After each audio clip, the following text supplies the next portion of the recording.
মৌসুমী বায়ুর প্রভাবে বুধবার রাত থেকে চলা বৃষ্টিতে দুর্ভোগ নেমে এসেছে বন্দরনগরী চট্টগ্রামে। মহানগরীর অধিকাংশ এলাকা তলিয়ে যায় কোমর পানিতে, চারদিকে নালা নর্দমার দুর্গন্ধময় পানি।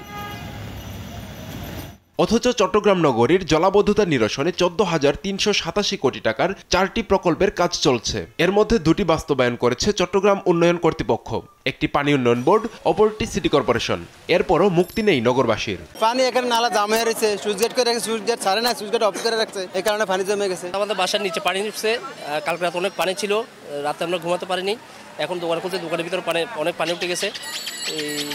এখন আমরা অনেক পানির ভিতরে বন্দি আছি। কোমর পর্যন্ত পানি, ঘরে বাচ্চা আছে, রোগীরা আছে, না ওষুধ আনতে যাইতে পারতেছি, না বাচ্চাদেরকে খাবার টাবার ঠিক মতো মনে করেন কোনো মতন সেভ করা আর কি। সিটি কর্পোরেশনের মেয়র বলছেন, জলাবদ্ধতা থেকে মুক্তি পেতে নগরবাসীকে অপেক্ষা করতে হবে আরও অন্তত 1টি বছর। সুইচ গেট নির্মাণটা যদি হয়ে যায়, এটাও কিন্তু প্রবলেম সলভ।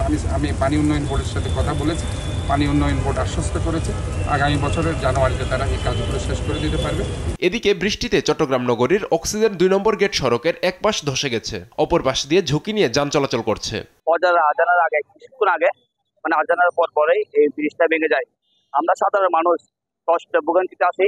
এটা সবাই মিলে একটু উদ্যোগ নিলে আমাদের সবার জন্য অত্যন্ত উপকার হবে। আসলে গতকালকে রাত্রে প্রচুর বৃষ্টি হওয়ার কারণে অক্সিজেন থেকে যে 2 নম্বর গেট যাওয়ার মূল সড়কটি আসলে প্রচুর বৃষ্টি হওয়ার কারণে প্রবল বৃষ্টি নামার যে স্রোতটি নামার কারণে রাস্তাটি যে বৃষ্টি আছে, বৃষ্টি ভেঙে যায়। সড়কটি সংস্কারে দ্রুত ব্যবস্থা নেওয়া হবে বলে জানান city mayor doctor Sadat Hossain. খাল সংস্কারের প্রেক্ষিতে মাটি সরে যাওয়ার কারণে এই ফাটল দেখা যাচ্ছে। আমরা অনতিবিলম্বে এটা আমরা রিপেয়ার কাজ শুরু করব।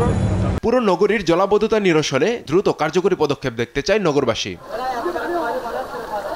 আব্দুল আল মারুফ, নিউজ ডেস্ক, দেশ টিভি।